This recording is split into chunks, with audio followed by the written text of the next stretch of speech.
네, 오늘도 타인의 속마음 심리학자들의 명언 700에서 훔쳐온 어록을 통해서 이야기를 한번 풀어보려고 합니다.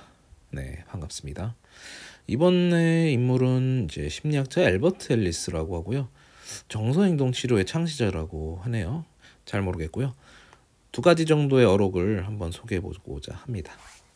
네, 700에서 503번 엘버트 앨리스의 불안에 빠진 사람은 가족이나 친구를 속상하게 하거나 외면하게 만들어 다른 사람의 행복을 회방 놓기도 한다. 결과적으로 자기 삶에서 누릴 수 있는 기쁨을 헛되이 날려보낸다. 참 이게 자기 감정을 추스리지 않고 그대로 불안이나 불만이나 혹은 공격적이고 직설적인 태도로 주변들에게 어떻게 보면 그 불행을 전염시키는 거죠.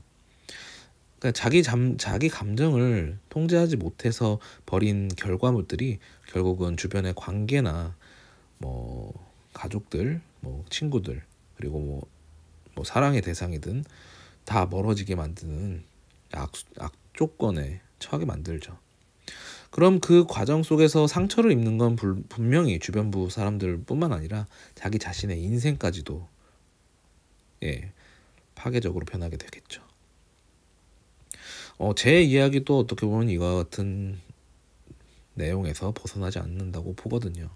저도 이제 제 감정에 대해서 감정 기복을 잘 통제하지 못해가지고 주변 사람들한테 좀 좋지 않은 태도로 대한 적도 꽤 많았고 결국 이제 상황이 안 좋게 흘러가는 경우도 많았습니다.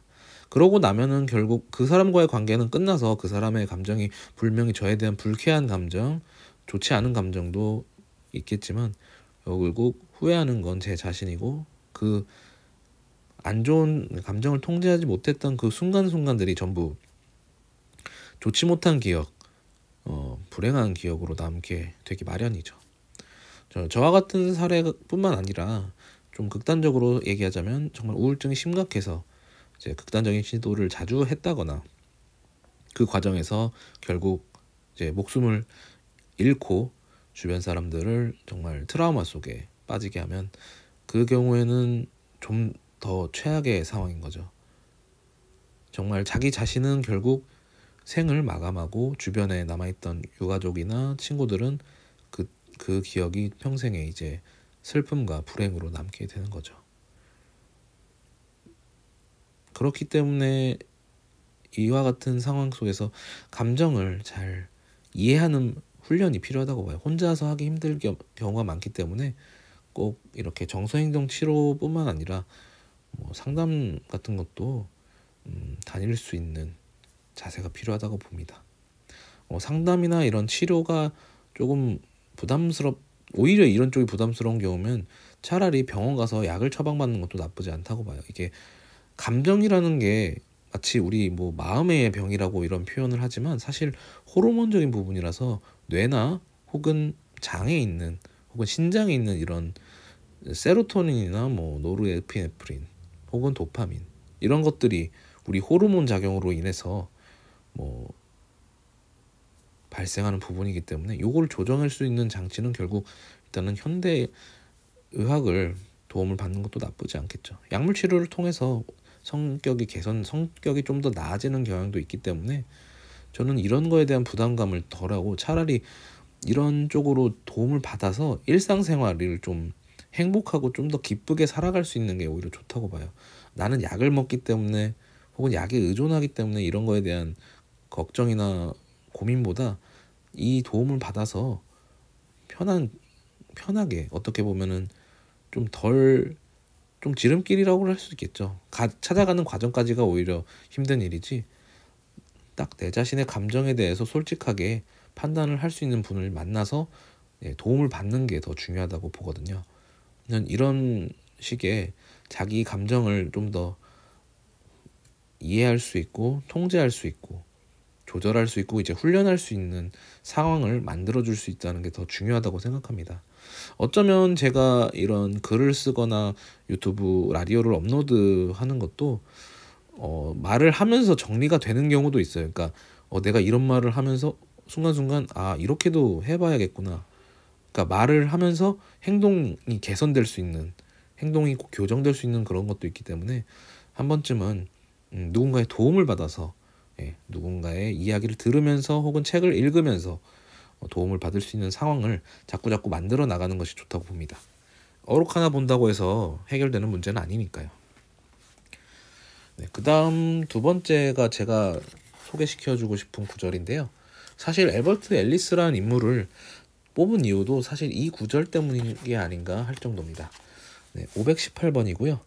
남들도 나처럼 실수를 저지를 수 있는 사람이라는 사실을 받아들이면 타인을 훨씬 객관적인 눈으로 바라볼 수 있게 된다. 네, 제가 아는 구절 중에 남의 티끌은 발을 볼 줄 알면서 네 안에 있는 들보는 못 보는구나 라는 내용이 있습니다. 네, 아시는 분은 아실 텐데요. 사실 그러니까 저도 성장하는 과정에서 좀 더 남에게 너그러워진 경향이 있어요. 예전에는 굉장히 굉장히 엄격한 잣대를 들이밀고 남은 이렇고 남의 단점은 이렇고 이런 행동이 이런 원인이고 쓸데없이 그런 어줍지 않은 선비스러운 짓을 하고 있었는데, 물론 막 지적하는 스타일은 아니고 그냥 그런 식으로 느꼈던 거를 이제 뒤에서 얘기하거나 뭐 그런 식으로 했었죠. 저런 사람은 저런 경향이 있다는 식으로 분석하듯이. 근데 저도 이제 진짜 인생 정통으로 이제 데미지 맞으면서 풍파를 진짜 겪다 보니까 그 과정에서 어떤 제가 저지른 실수나 잘못, 뭐 남에게 받은 상처, 이런 것들이 내게 원인도 있었고 아니면 내가 의도하지 않았던, 의도했던 간에 결과적으로는 좋지 않은 일로 그런 식으로 발생하는 걸 겪으면서, 그러니까 좀 더 남에게 너그러워졌던 것 같아요. 여기서 말하는 것처럼 나도 누군가처럼 잘못을 저질렀고 혹은 잘못을 저지를 수 있으니까 좀 더 남에게 객관적으로 볼 수 있다는 게 그런 것 같아요. 내가 저 사람이라면 왜 저런 잘못을 했을까? 나도 분명 저런 상황이라면 저런 잘못을 하지 않았을까? 이런 가정을 하게 된다는 거죠.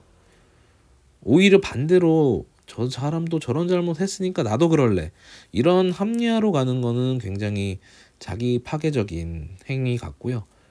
그러니까 나도 그럴 수 있다, 이 생각을 갖고 상대방을 바라보면 그래도 한 번 정도는, 한 템포 정도는 쉬었다가 상대방에 대해서 판단을 해볼 수 있지 않을까 하는 생각이 들더라고요. 예전부터 어느 정도는 체득하고 있었던 내용이기도 했고, 또 책으로 이런 말을 들어보니까 상당히 일리가 있는 표현이다, 어록이다, 이런 생각이 들었어요.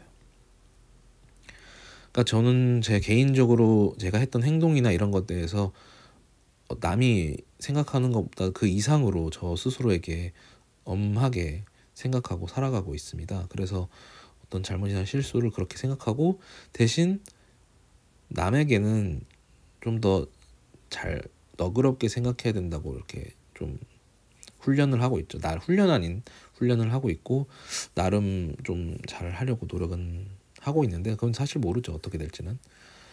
그래서 그런 생각을 그래도 안 하는 것보단 하고 있는 게 행동으로 이어질 수가 있지 않겠습니까? 그래서 그런 생각을 자꾸 하게 되고 지금 같은 어록이나 아까 제가 처음 말했던 남의 티끌 그리고 나의 들보, 요런 생각으로 한번 돌아본다면 좀 더 남에 대해서 객관적으로 생각하게 되고, 그것이 남을 위해서가 아니라 자기 자신을 위한 걸 수도 있어요. 왜냐면 남과 이런 부딪히는 과정에서 결국 남에게 너그러워진다는 건 자기 자신에게도 좀 편안해지는 그런 결과를 가져오니까요. 그러면은 아까 503번 어록처럼 결국 내가 기쁨을 누릴 수 있는 시간을 좀 더 늘릴 수가 있는 거죠. 남에게 관대해질수록. 쉽지 않은 길인 건 알지만 이것도 하나의 훈련이라고 생각해요. 그러니까 생각의 전환이 결국 이 엘버트 앨리스가 말하는 그 정서행동치료니까요. 감정을 어떻게 보면은 전환하는 거죠.